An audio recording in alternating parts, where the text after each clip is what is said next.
You are a seventh-time presidential aspirant. P2B supporters mocks Atiku Abubakar. Welcome to the news, and please subscribe to our channel to get notified when we post hot juicy news update. Please click on the notification bell.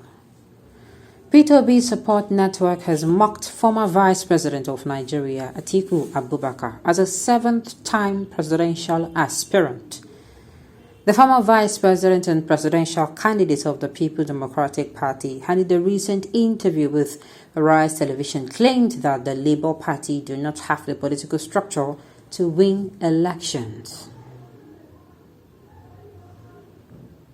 That the moribund chieftain of the People's Democratic Party, PDP, said P2B could not win the 2023 presidential election because the Labour Party did not have any governor elected on its platform and did not have national and state assembly members. Reacting to Atiku's statement, spokesperson of the P2B Support Network, Sani Altokrai, who referred to Atiku as a seventh-time presidential aspirant, said the People's Democratic Party candidate based its entire permutation on the assumed influence of corruption promoting and vote-buying mercenaries. Omo. Oh my goodness. This is, I don't know how to place this. But it is not the first time, and it will certainly not beat the 100th time.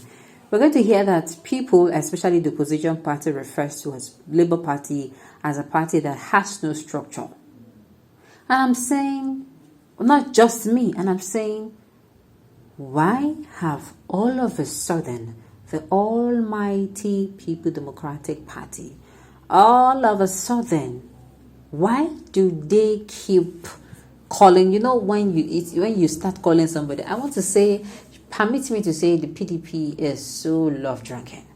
You only speak of something that you love so much. You know, when you see, for instance, a young man or a young lady, you see him talk about someone, you see him talk about frequently. If he treats it, he will be say, instead of obsessing about that person, or he actually is love-drunken. So at this point, should I say PDP is actually love-drunken with Labour Party? I don't know what to say. I don't know. And then referring to Atiku as a seventh time, I don't know if that is anything to go by, but I know that Atiku has come out for presidency for quite a number of times, and boy oh boy, he has not been able to succeed. I don't know what is funny. I don't know why this is making me chuckle. Okay. Seventh time aspirant, I salute. You have the structure, yes. Why haven't you passed the 6 times? How market?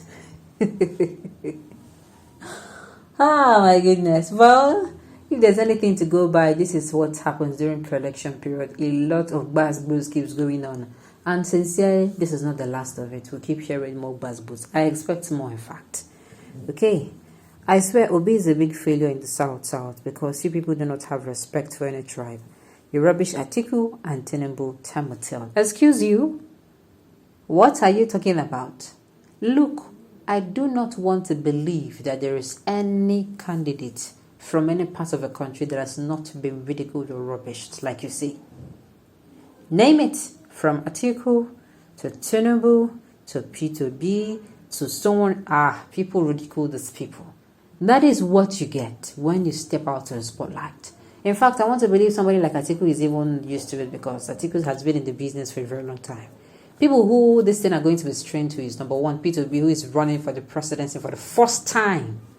Like, first time. These are people I can say, they're alien to it. And sincerely, they'll get used to it soon as well. Okay.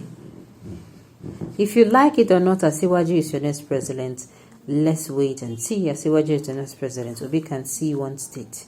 Obi cannot see one state in Yoruba land. Very sure for me. Well, I will keep telling people this. Vote for any candidate of your choice. Whether it is Tinubu, whether it is Atiku, whether it is Kwankwaso, whether it is Somori, whether it is P2B, vote. But I'm just saying, within yourself, after everybody has left, after you have finished deceiving everyone, make sure you're voting for that your candidate because you want Nigeria to get better. make sure you're not voting for that candidate because at the end of the day, you're going to be offered a job, you're going to be offered a contract, you're going to be offered funds, you're going to be offered an appointment. Make sure deep down, the reason why you're supporting that your candidate is because your candidate is competent enough. If not, it is not going to be funny at all. Obi followers know he cannot win. The Igbos want to start shaking Tinubu so that when he wins, he will give them massive development as Buhari did. It will not work this time around. Well, unfortunately, some people are even so. How am I going to? Their divisive methods are so sickening. Now listen to this. Obi followers know that he cannot win. The Igbos want to start shaking Tinubu so that when he wins, he will give them massive development. So you are actually praying that your candidate is actually someone who is not a nationalist. Some people, they don't know the kind of trouble where they enter. They don't know the kind of trouble they're into.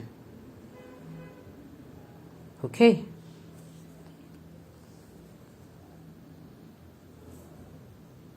Atiku that buys delegates to win primaries. How can he have a good intention? This guy is coming out to loot the little that remains in the country. Is that the structure we need? Atiku, you don't have the kind of structure we need. At the 6th time, Obi and his vice and Ndibo was happy about it. Well, I've said this again, I'll keep saying it again. People have the right to choose whoever they want to. At this point in time, if you have gotten your PVC, I'll tell you congratulations. But you still have work to do. The work you have to do is to keep selling your candidates, keep marketing your candidate, keep telling people, number one, your antecedents of your candidate, number two, the manifesto of your candidate, what a candidate says he's going to be, what are his workable strategies to the problems he has promised to solve. Let's sell him. Sell him. See how you can sell your candidate. But just make sure you do all of this in good faith, that you want Nigeria to be better. I've said it and I'll keep saying it. It is better that we are actually better as a nation than better individually. Just like a family, where I will keep saying that it is better for the family, all members of the family should be better collectively than being better individually. Okay? At the end of the day, you say that family that pulls their resources and be better collectively is far better than a family who they're actually better individually. Let's say one person is the only person better. You will always have that family that, they put their resources to be better than the ones maybe that have maybe one or two that is better individually. Nigerians, choose wisely. On this note, you have come to the end of the news. We say thank you for tuning in to listen. And until I come your way next time, enjoy the rest of your day.